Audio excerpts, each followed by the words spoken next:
এখানে 72 এর ভাজক সংখ্যা কয়টি এটি নির্ণয় করতে হবে।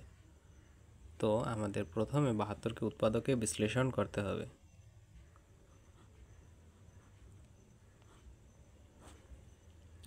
প্রথমত আমাদের যাবে 2, 36 × 72, 2, 18 × 36, 2, 9 × 18, এর পরবর্তীতে যাবে 3, 3 × 9। এখন এখানে আমাদের দেখতে হবে 2 কতবার আসছে, 1 2 3, 2 3 বার আসছে। তো এখানে আমাদের লিখতে হবে 3 এবং এর সাথে যোগ করতে হবে 1 সমান 4। আবার 3 আসছে 2 বার, তো লিখতে হবে 2 যোগ 1। প্রতি ক্ষেত্রে আমাদের 1 যোগ করতে হবে এবং পরবর্তীতে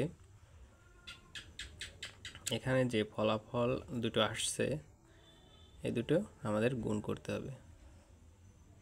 সুতরাং